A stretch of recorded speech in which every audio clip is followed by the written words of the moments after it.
Hello, everyone. This is Vivek Bajaj, and welcome to the InvestShala Series by Vivek Bajaj, hosted in Elearnmarkets YouTube channel. Friends, one of the co-founder of Elearnmarkets and StockEdge, and I'm so proud to present this series of learning for all of you. InvestShala Series is a new series which I've created, which will focus on giving you micro learning on investment. It will be in English as well as in Hindi. There will be some video I will record in English, some video I will record in Hindi, but I'm sure you will find utility in both the languages which I'm going to use. Friends, this series will focus on giving you micro learning on markets. When I'm talking about micro learning, it will cover concepts, it will cover learnings on sectors, and it will also cover learnings on stocks, right? Because I believe that if you have decided to invest, you need to get a holistic understanding of investment as an asset and equity, mutual fund, and there are various investment assets which one you should know about. And just knowing the theoretical concepts will not help you. You need to know about various category of investments which you would like to invest in. And I believe stocks, sectors, mutual fund, these are some categories which you should definitely know about.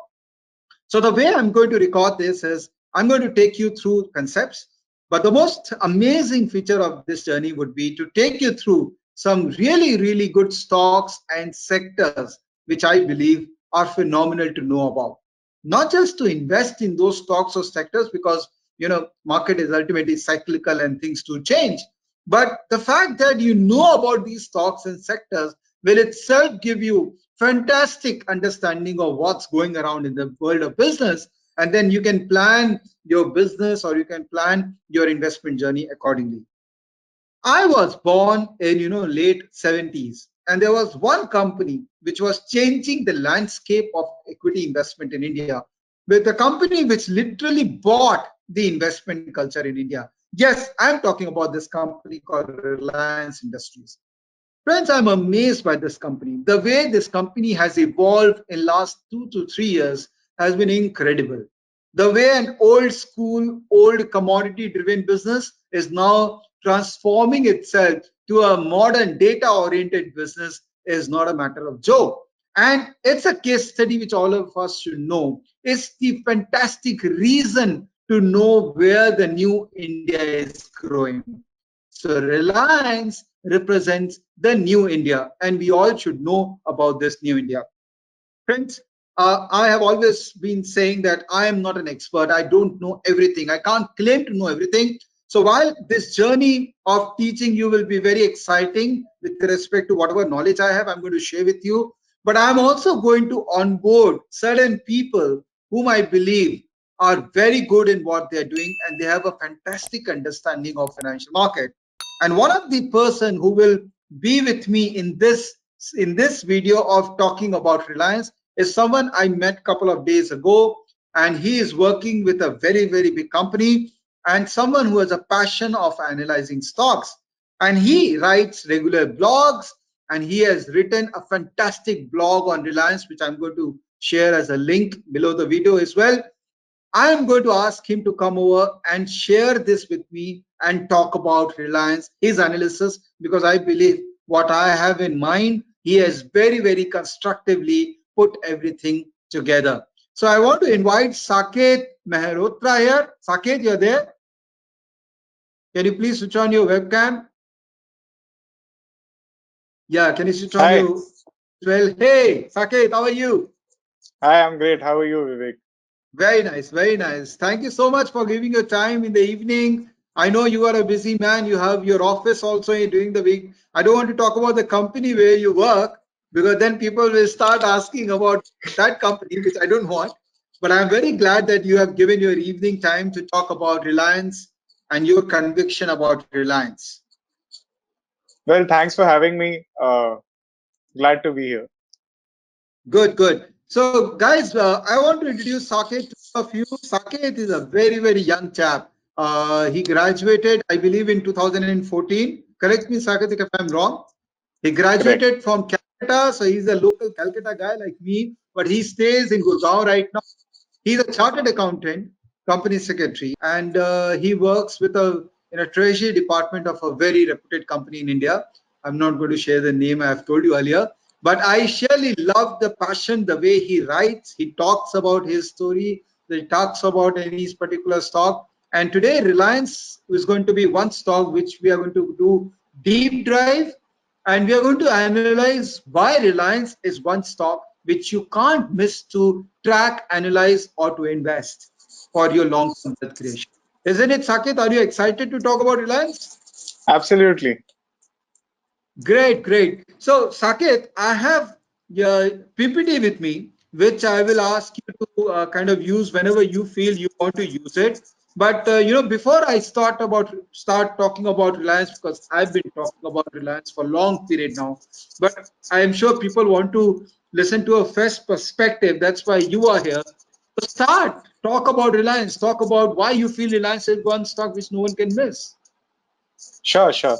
So, I mean, Reliance has been fairly around in this country for quite some time. In fact, it was the first stock that went for a IPO, and as you rightly mentioned, and it got a lot of investing culture, equity investing culture in this country. And I believe when they IPO'd in '77, the subscription was oversubscribed 7 times. So that basically set the tone for what investors' interest was in Reliance. At the same time, Reliance as a company has had it in its DNA to relentlessly keep executing. Right back in '77 when they started as a simple textile entity. They did a lot of backward integration. They got into yarns. They got into polyester. At the same time, then they got into energy. They discovered the KG D6 basin, and so on and so forth.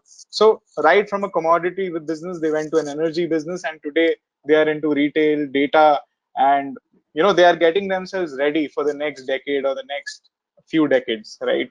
So in the last 60 years, what they've done, and the kind of value that they've created, they believe that in the next 60 years that value can be unlocked in what lies ahead in the future, right? So the great thing about Reliance is they've stayed relevant to the times, right? They've not restricted themselves to being only, say, a commodity player or only, say, a textile player. They've kept reinventing the wheel. They've kept being focused on what the time is asking for or what the new industry is. At the same time, they've always set ambitious Right. targets for themselves, right? So, I mean, back in 2003, in an interview with NDTV, Mukesh Ambani was quoted saying that, look, today you make a call from Delhi to Bombay and it costs you somewhere between 40 to 50 rupees a minute. And we want to reduce that cost by at least 90%, make it, say, 40 paisa or 50 paisa per minute. And today, in 2018 or 2019, when this got the whole of India together, I mean, calls are free. So today, calling as a concept for a cost is no longer there. I mean, today the data consumption, if Hmm. we look at the country after, say, Jio has come in, earlier data consumption on an average was somewhere between 200 to 250 MB a day.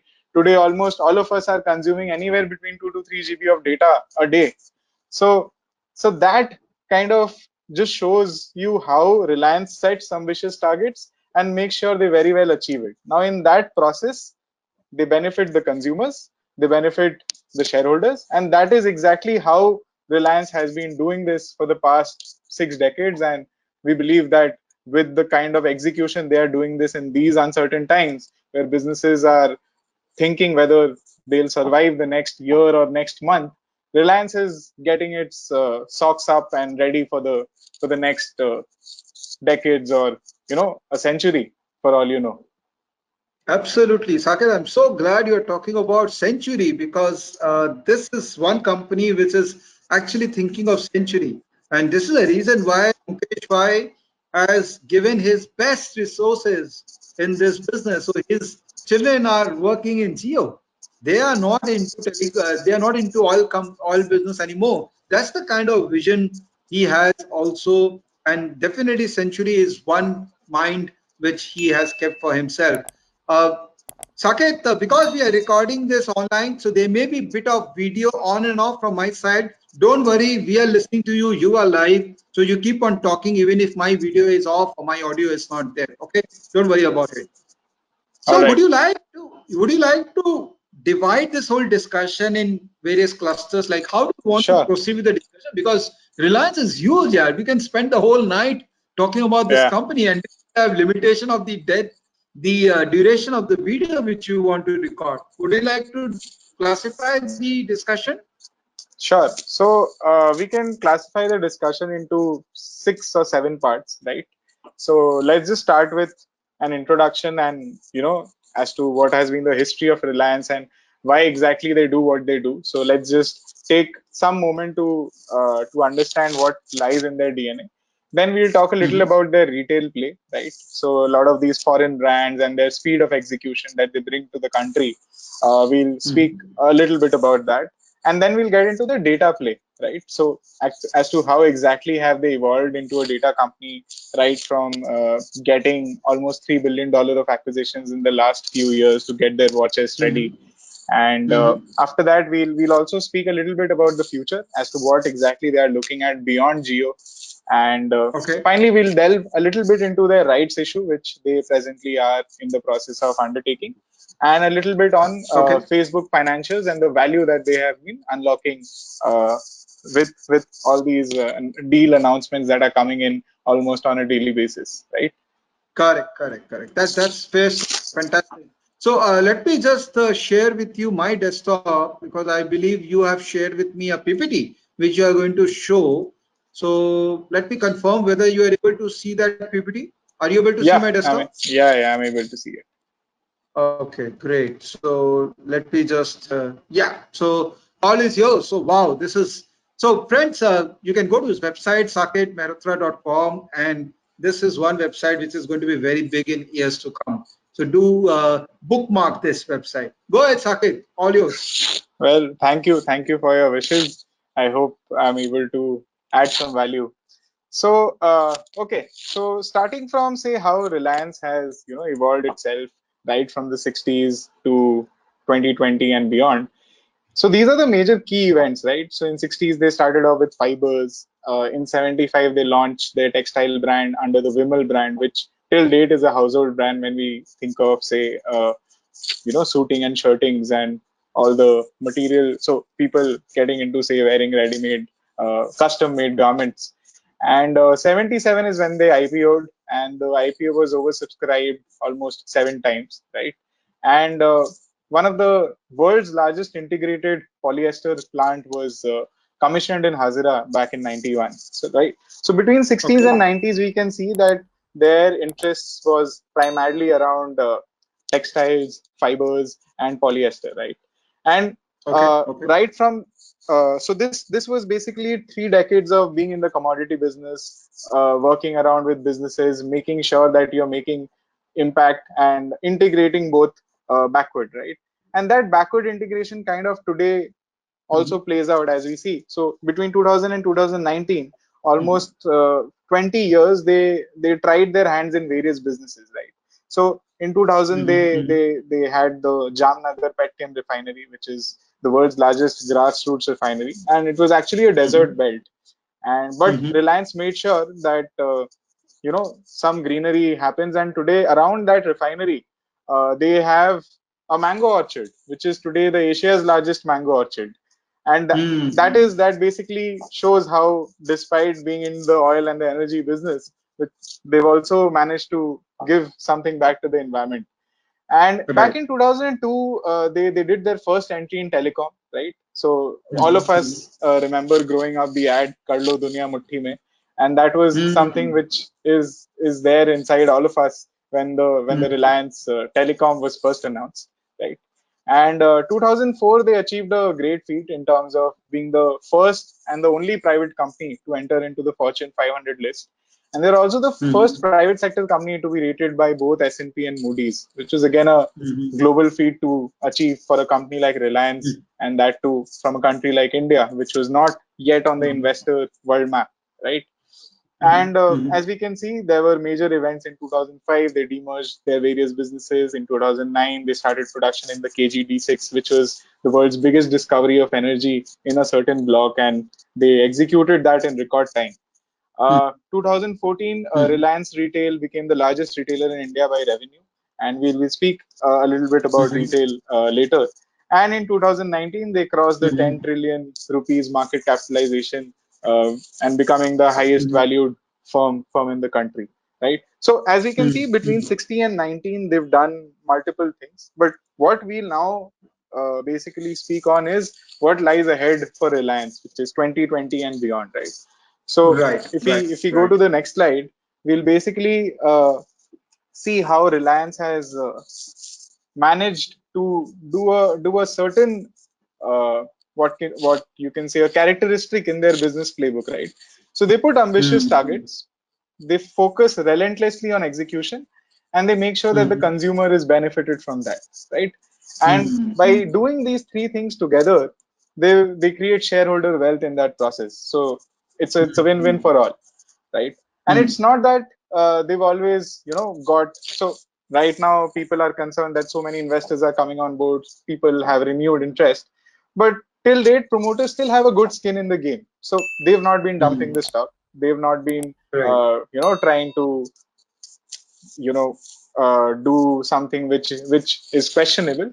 So they've right, also managed to stay invested in the business. So in terms of if we see the right, ambitious targets that they've set for themselves, right? So right, polyester, Hazira plant, refinery, KGD6 and the Jamnagar refinery, telecom, right. communications and Geo, retail, Reliance Mm, retail, and as early as 2 days back, they've launched GeoMart mm. nationwide.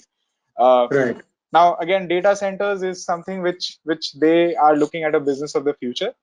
They have their right. tie-up with Microsoft for that. There were also news of they were testing certain skypods in Bombay as the Mm, new mode of transportation, right? So after metros, right. all we can see is say small skypods going around in the city as cities Mm, become more crowded and traffic becomes more. So in order to decongest, we'll have to look at alternative modes of transport. So maybe right, Skypod could be something that Reliance could be doing. And right. they also announced a majority acquisition in the global company Skytran, which is basically a traffic management firm of all these modes of transportation. Right. And of course their tech pivot before getting all these investors on board. So we'll take a Mm, moment to discuss that after this. And what mm, this has led to is data costs have come down, data consumption has mm, increased, right?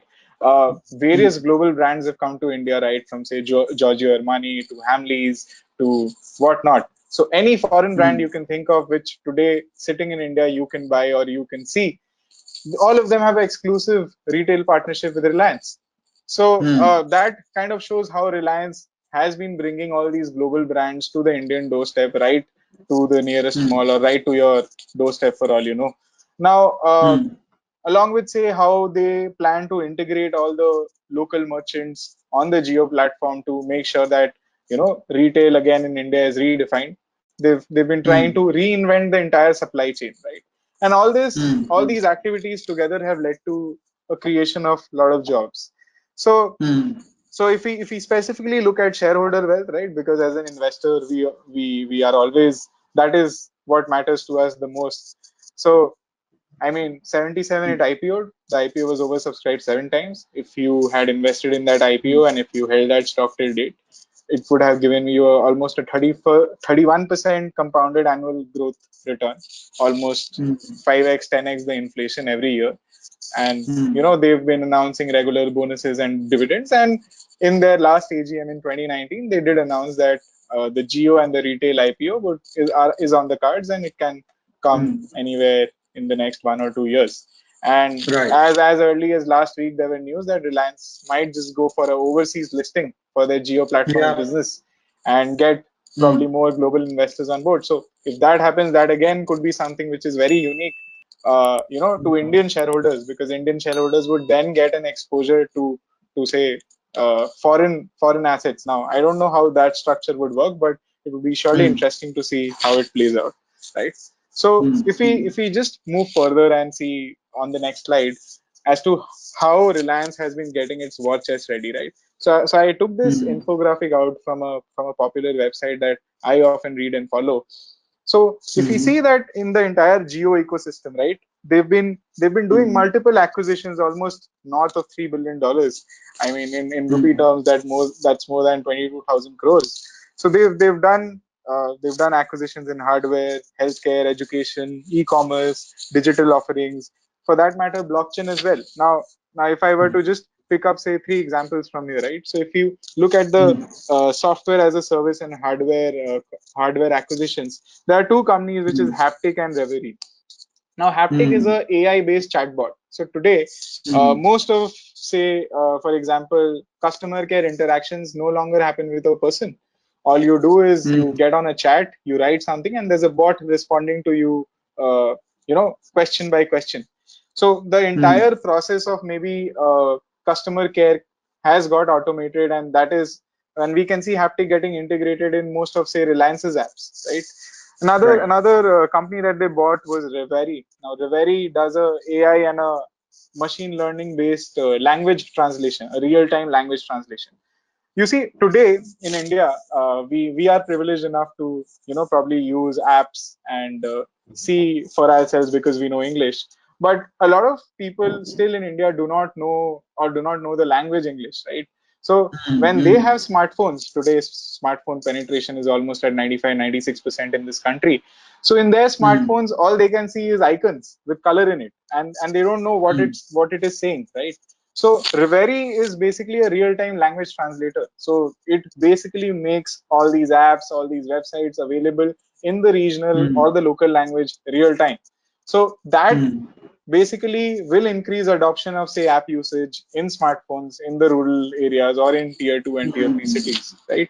So now Hamleys was also acquired, and there were multiple. So they've also been getting their communication backbone strengthened, right? So they acquired Den and Hathaway, which were local cable providers, and multiple other acquisitions, as we can see in this, right? So if we move further, right, and if you look at what exactly has Reliance unlocked value in. So right now, if we see that they have three core businesses. They have Jio Platforms, they have their energy business, which they've renamed it as the O2C business, as an oil to chemical business, and they have their retail assets, right? So let's take a moment and maybe speak at it part by part. So let's just start with retail, right? So in terms of retail, today, if we look at how retail operates in India, so we see companies like DMart, Big Bazaar, Spencer's, all these hypermarts or big retail outlets. So that is still organized retail, and organized retail today is a very small part of the total retail that happens in the country. See, bulk of the retail today is still through unorganized retail. So that, think of kirana stores, think of the local vendor, think of the local vegetable seller, for all that matter. So bulk of the retail today in the country still happens in a very unorganized way. Now, as far as the retail pie is concerned, right? So Reliance is now the biggest retailer in India in terms of revenue, and so till now they've not done any unlocking of retail the way they've been doing it for Jio Platforms. But they've put it on their cards that we'll be going ahead and getting strategic and global investors in their retail play as well. But today, Reliance is not just disrupting the organized retail space; they're also going after the unorganized retail, right? So with JioMart, uh, the Facebook deal that happened, and Facebook invested in Reliance, in Jio Platforms, and we'll talk about that in detail later. So what they now plan to give you an integrated solution where you order products through JioMart, and some local kirana store delivers those products to your home. So Reliance is not just focused on the organized part, which is maybe a 230 or a $250 billion opportunity. They're also going after the unorganized retail, which is a $1.3 trillion opportunity. Almost 95-90% of retail is still unorganized, and they are planning to get that space consolidated as well. Now, the point is, there's this popular saying in the West that when Amazon sets its sight on something or on some business, you either get out of the race or you get with Amazon. So I believe probably in India, Reliance can hold that tag on a comparable basis, where once Reliance is getting into a business, they might as well just end up getting the whole business for themselves, right? Although competition is always healthy and it benefits the consumers, but Reliance is always kept consumer at the forefront and not look at, say, right away getting into monetization or uh, trying to make money. Sure, if consumers, I mean, at the end process is always to make money. But when you keep consumers at the forefront, a lot of products that you make or a lot of services that you design, they tend to always have a superior offering or a superior value to both the consumers as well as the shareholders, right? And so speaking about retail, right? I mean, in Calcutta, there's this street called Park Street, which is the high street of Calcutta, and right at the pinnacle of Park Street, there was a bank which had closed down for quite some years. And whenever someone visited Park Street or some retailer or some new F&B outlet wanted to open up, they would want to get that space. But for some reason, there was some dispute or whatever. I'm not too sure about the details. They could never get that place for themselves, right? So you saw a lot of retail outlets opening next to that place, but never that place, which was like right at the pinnacle of Park Street. So what I heard from the grapevine, I have a few friends who work in real estate. So they told me that, once Reliance had set its sight on that spot, they had a store up and running in 1 month. And today, if you go to Park Street, the first thing that you see, so one Park Street on the left is Asiatic Society, and on the right, Yep.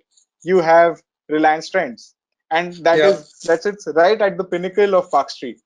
So in terms of execution, Reliance is relentless, right? And I've had this verified, just to not get a confirmation bias from various sources, and I always get a confirmation rather than a contradiction as to how they are always focused on execution and beating, say, competitors to the market or always being there, right?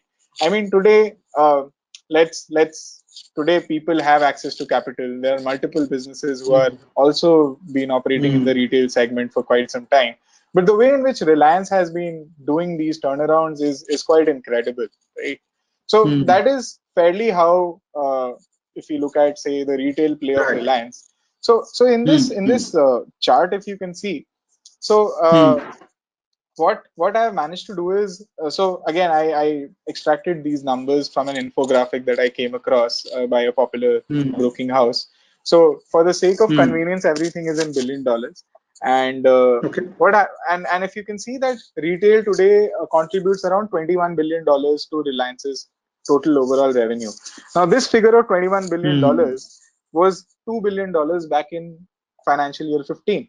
So what Reliance has basically managed to do in 5 years has basically grown their revenues 10x, which is a growth of 1,000% over 5 years. So almost 200% year on year. Now, now today, if we in India, if we were to look at a good premium retail play, it has to be DMart, right? DMart has been the darling of all investors ever since it IPO'd.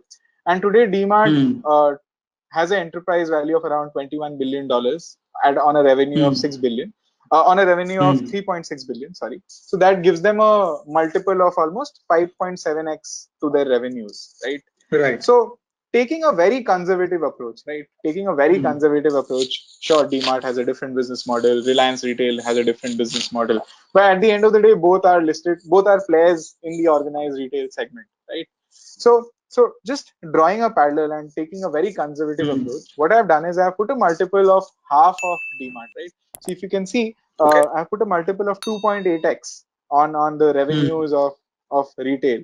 So that basically Right. gives the retail part of Reliance an enterprise value of almost $60 billion, right? So that so by doing that, what does this mean? That today, if Reliance, if we were to even conservatively value the retail portion of Reliance's business, that gives them a valuation of almost 60% of their market cap, right? So so that value unlocking we can see play out in the future, right? And we may see that value getting unlocked more than what Reliance is trading at today. So Correct. coming now, I'll take a brief moment to speak on the energy business, because see, energy business, I'm sure people are very well versed with. So energy business with a revenue of $72 billion. today it has mm, an enterprise. So Saudi Aramco signed the deal with Reliance at an enterprise value of $75 billion. Now, mm, as early as May, Reliance had, while they were restructuring their businesses, so they basically put all their energy business into Reliance O2C, which is oil to chemical, mm, and mm, they in their own announcement they said that we do not plan to list this business separately and it will largely remain unlisted. So in that, Saudi Aramco would be investing at an enterprise value of $75 billion. So that gives them a mm, EV to revenue multiple of 1x, right? Almost 1.0x. So that again mm, translates to almost 64% of their market cap, right? So if we just mm, see retail and energy together, that has basically crossed 100% of Reliance's market cap in terms of what these businesses are enterprise being value. valued Correct. at, right? Yeah. So Right. again, another thing is enterprise value for Reliance includes debt as well. So in any enterprise value calculation, you add up the market cap along with the debt of the company. So Mm, since Reliance has been mm, aggressively deleveraging, right, we can see that mm, debt portion getting removed, and it'll be a fair mm. estimate to value these businesses as a percentage of market cap, right? And Right. Right. as we see that almost between the energy and the retail businesses, Reliance has a valuation which is probably undervalued right now in terms of, say, when these Mm, values are actually unlocked. So finally, let's just mm, come to where the money is pouring into the Jio Platforms business, right? So when Facebook mhm, invested and took a 10% stake, they took it at an enterprise value of around 65 or $66 billion. It was only when the remaining investors, Silver Lakes, KKR, and a host of other investors got into this, the EV got a little premiumized, and today that EV is around $71 billion, right? mm, And mm, that basically means is at a revenue of $7 billion, 6.7, you mm, have a mm, trading multiple of almost 10x of your revenue, right? So clearly, mm, investors are seeing that okay, this is where they see the future in, and that is why mm, a host of other global investors also want to jump in. I mean, as early as mm, yesterday, we were hearing news that Microsoft might pick a 2% stake in Geo Platforms, and mm, there mm, have been also been news that that various sovereign wealth funds across the globe, right, from say Saudi Arabia's mm, investment authority, are also interested in getting a piece of this, right? So what exactly mm, does this exercise entail, right? So if we go to the next slide, I've managed to mm, do, like, based on whatever data I was able to gather, is that today Geo Platforms is valued at say $71 billion. The energy business mm, of Reliance, as validated by Saudi Aramco's deal, is at $75 billion. And the retail play, with mm, a very conservative approach, almost half the multiple of DMart, is valued at $60 billion. I mean, uh, mm, this is again a very conservative valuation that we've done for retail compared to say the other two mm, multiples, right? So today mm, Reliance has an implied enterprise value of almost $205 billion. But today, mm, if we were to add up the market cap and the net debt of the on Reliance's balance sheet, they are sitting at an enterprise valuation of around 160 billion. So there can be mm, a potential upside of 28%, but this again is mm, no recommendation, and this is not mm, something that we are telling people that look. I mean, you should rush to sell everything and buy Reliance, right? This is just a mm, exercise in terms of purely out of academic interest and purely seeing whatever it has been floating around in the news, and just to kind mm. of tell you that this is maybe at a fair valuation at what we can see Reliance trade at in the Right. future, right? And So so that is, yeah, please. yeah. So I just have one small value addition from my side, which I've been actually talking about it in a very simple sense for last 3 4 years.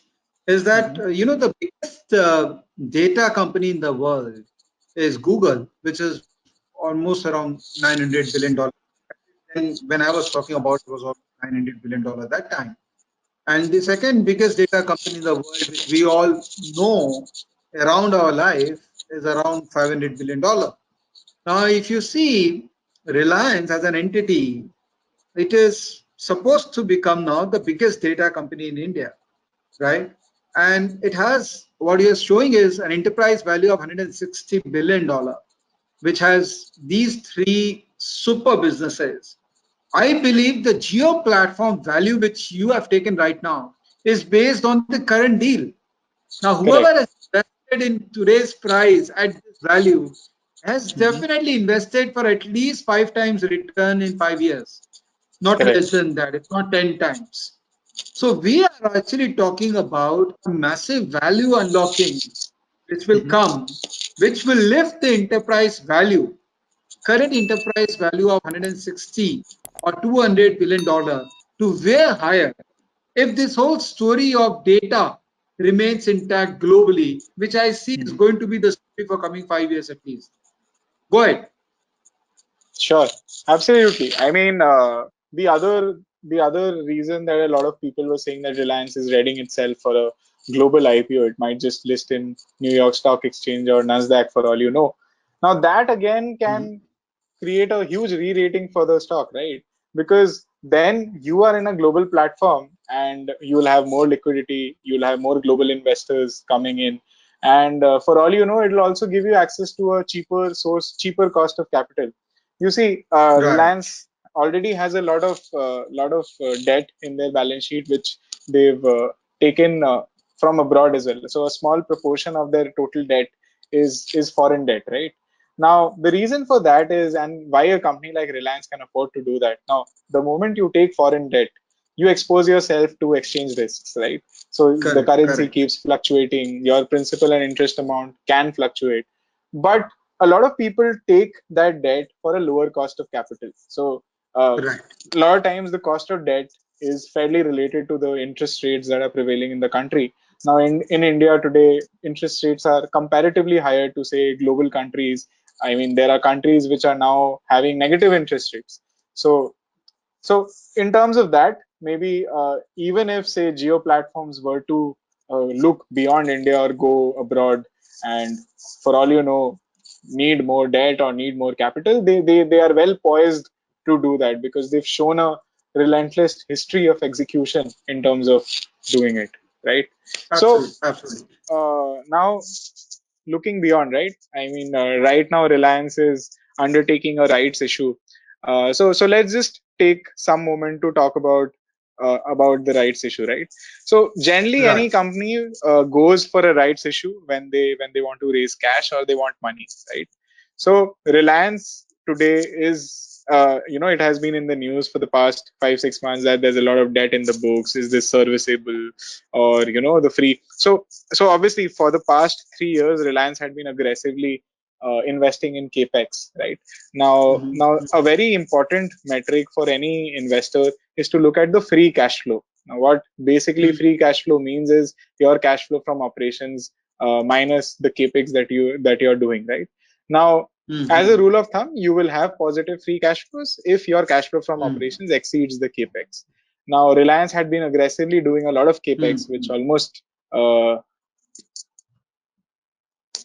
Mhm. Yeah. Yeah. Please continue. yeah. So they had been doing a lot of capex, which almost kind of exceeded their cash flow from operations. So if we see for the last 3 years, Mhm. their free cash flows were effectively negative, right? So I believe Right. you're opening the data for all our viewers, Yeah. Yeah. Yeah. so Yeah. we'll Correct. get a sense Correct. of that. Yeah. Right. Right. Yeah. So if we look at the cash flows between say 17, 18, 19, we can see that the cash flow from investing activities has been Hmm. exceeding the cash flow from operations by a huge proportion, almost 2x as we can see in 19. Uh, Correct. in 18 also it exceeded. So this basically contains other elements as well. So say if you've bought a business or if you've sold a business, it gets netted off in cash flow from investments. But fairly for Reliance, Right. since they had been investing heavily in Geo, right? Now Right. to get their infrastructure and the backbone ready. So we can see that the Right. cash flows of Reliance were negative for the past 3 years. And they've been doing this Correct. with a lot of debt, right? So if you look at cash flow from Right. financing activities, they had Right. been raising debt, they had been doing etc. and so on and so forth, right? So Right. Right. right now, obviously Reliance has set on its ambitious mission in 2019's AGM. They said that look, we'll become net debt free, and we'll make sure that we get leaner in terms of our financials. So Right. global investors are putting in money into Reliance. So that is one part of the Right. fundraise and their path to deleveraging. The other path Right. which Reliance took was a rights issue. So they are doing a almost a 55,000 crore right issue, which translates to around $7-8 billion. And Right. generally, what happens is whenever a company goes for a rights issue, since the number of shares increases, there is a tendency for the share price to fall. Right now, Mm. what Reliance has done is they've put a ratio of 1:15, and they've put a staggered Mm-hmm. schedule of payment, right? So Mm-hmm. in effect, what this means is retail shareholders can participate in huge numbers because they don't. Firstly, their entitlement is not that high, right? That for every 100 shares, I have to subscribe to other 100 shares. So, for example, Right. if you are holding 100 shares, all you get is an entitlement to 6 shares, right? So Right. in those 6 shares, also at the rights price, you just have to pay up 25%, and then you Right. pay it in a staggered way. So Right. what to my mind is what they've planned to do this in, and they've structured this in this way, is to basically get more retail shareholders participate in the issue, right? And Right. Right. in their presentation also, they did a very extensive calculation as to how this will be value accretive for the existing shareholders. And Right. also, the promoters have agreed that in case there is any unsubscribed portion of the retail shareholders, they would participate Mm. and take up that as well. And in fact, they would be Right. fully subscribing their entitlement too. Right. So this Right. basically strengthens their own skin in the game as well. And the timing Right. of this entire Right. rights issue is also very interesting if you were to see, because Right. right now there is global uncertainty. Reliance's share price has also fallen from the erstwhile 52-week high, and Right.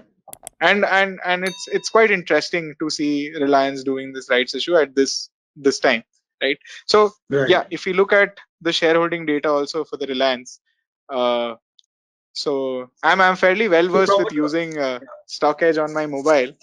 This web Okay. is a little a little different for me. So Yeah, so it's a as we can new see, version we have launched. Yeah. Yeah. yeah. So as we can see, Reliance has been increasing their share, and they've been buying shares from the open market as well. So they have good skin in the game to have the best interests for themselves as well as say the retail shareholders, right? Right.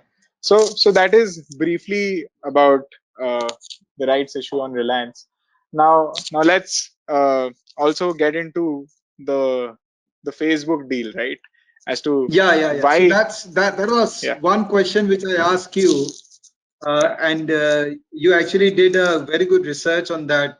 That why Facebook came to India. Everyone knows why Reliance is doing what it is doing, but no one really knows why Facebook has invested in Jio. So this, I think, is a good portion where you can explain the people what made Facebook invest in Jio. sure. So I mean, Facebook, uh, Facebook, as we know, it's almost the second most valued data company in the world, and Facebook, Hmm. ha- I mean, if you look at the abridged balance sheet, so just to look at, say, say one part of the liability, which is your shareholders fund, which in the Indian context is your share capital and reserves and surplus. So so Mhm. as we can see, Facebook's balance sheet is quite lean. Almost more Mhm. than 70 to 80% of their liability side is in shareholders' funds. So Mhm. considering the nature of their operations, which is very asset light, this is a good sign in terms of not having any debt and in terms of being very lean. But on the asset side, what was interesting to see is they're sitting on a lot of liquidity, right? So Mhm. right from say last quarter of 2018 to last quarter of 2020 when the deal was announced, you can see that Facebook has been sitting on a lot of cash. So almost it was Mhm. $44 billion in Q4 of 18, and that is right now at $60 billion, right? So clearly, with Mhm. so much cash lying on your balance sheet, uh, there are three ways to use this cash, right? Either you go for Right. inorganic expansion, you do acquisitions, or you Right. do a buyback, or you return this money to the shareholders in terms of say dividends, buybacks, etc.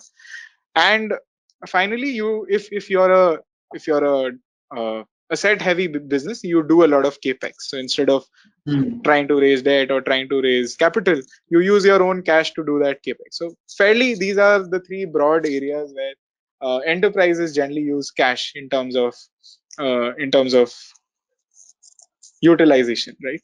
So Right. Facebook had been sitting on a lot of cash, and at the same time, if you can think of the notable acquisitions that Facebook has done in the past, it has been Instagram, WhatsApp, and then Oculus VR in terms of virtual reality experience being brought to consumers, right?